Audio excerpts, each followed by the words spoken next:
พี่น้อ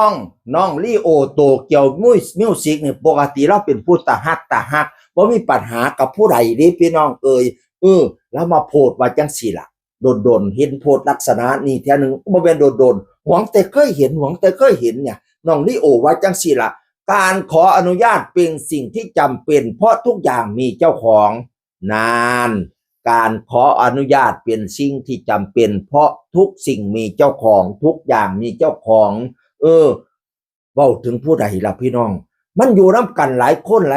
เนาะลูกหลายพ่อหลายแม่พี่น้องไปอยู่น้ำกันบัดนี้บางคนก็จิตตักมักได้บางคนก็ลวงหยิบเอาของผู้นั้นหยิบเอาของผู้นี้เห็นว่าเขาบ่ว่าผู้นี้บ่ว่าก็หยิบเอาหยิบเอาหยิบเอาหยิบเอาหยิบเอาหยิบเอาหยิบหลายเที่ยมันก็น่าเกลียดนะเนาะเฮ้ยน้องลีโอบ่ปากจักเที่ยมื้อนี้มาขออนุญาตเว้าการขออนุญาตเป็นสิ่งที่จำเป็นเพราะทุกอย่างมีเจ้าของขอเขาแน่สิเอาอีหยังนะบอกเขาแน่มันไม่เจ้าไม่จอมไม่เจ้าของสร้างเปลี่ยนให้มาเป็นเข้าคำลวงคักแท้ลวงเอานั่นลวงเอานี่นิสัยบ่ดีหลายคนคำมาเมนเดว่าหวยออกผู้ใดเนาะนี่ผู้ใดอ่ะ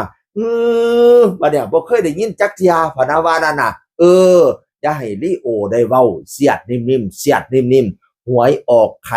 ในค่ายโตเกียวมิวสิกผู้ใดเป็นคนมือไวผู้ใดเป็นคนคำหลวงผู้ใดเป็นคนชอบหยิบเอาของคนอื่นแล้วไม่บอกหยิบดูหลายจนน้องลีโอศูนย์พอน้องลีโอก็เลยมาเซโพดแล้วก็เขียนว่าจังซี่ล่ะเป็นครั้งแรกที่ลีโอพูดปกติจะไม่พูดไม่ว่าใครอะไรให้ง่ายๆทุกอย่างต้องเข้าใจซึ่งกันและกันเอาใจเขามาใส่ใจเราถ้าเป็นของตัวเองโดนแบบนี้จะรู้สึกยังไงลูกผู้ชายผิดแล้วยอมรับผิดก็ให้อภัยกันถ้าน้องไม่ถามไม่ออกมาพูดจะเหลือไว้ให้ไหมฝากให้คิดผิดแก้ไขปรับปรุงทุกคนมีสิทธิพลาดคิดใหม่เริ่มใหม่กอดกันเดินก้าวไปข้างหน้าถือเป็นประสบการณ์นะครับกันผู้ใดฮู้ตัวว่าผิดเราไปขออภัยลูกผู้ชายแสดงว่าเป็นผู้ชายพอแล้วว่าลูกผู้ชายผิดแล้วยอมรับผิดก็ให้อภัยกันแสดงว่าเป็นผู้ชายบ่พี่น้องอย่าลวงไหลถ้าฮู้จักว่าเจ้าของเอาของเขาไปขอโทษเขาเดี๋ยวนี้พี่น้องแล้วก็เริ่มต้นไม่ก้าวไปข้างหน้าน้ำกันถือว่าเที่ยนี้ให้เปลี่ยนประสบการณ์คิดใจเขาไปจะใส่ใจเราถ้าของเรามาโดนเอาไปสิเดี๋ยวคนนั้นก็มาเอาอันนี้ไปคนนี้ก็มาเอาอันนั้นไปไม่เหลือไว้ให้เจ้าของสักหน่อยจะรู้สึกยังไงลีโอไม่เคยมาพูดเลยนะวันนี้ลีโอออกมาพูดนั่นละไม่รู้ว่าหวยออกใคร จำไว้อยู่ด้วยกันนะให้ขอกันแน่จะเอาอะไรนะอย่าลวงคักหลายแม้กระทั่งพี่น้องท้องแม่เดียวกันสิยิบเอาอีหยังกันเลยนะอ้ายค่อยเอานี่เด้ออีหลาอ้ายเอานี่ไปเด้อก็ต้องขออนุญาตกันแม่นบ่ล่ะอันนี้เป็นคนละพ่อละแม่ซ้ำสิมาลวงหยังกระดอกกระเดีย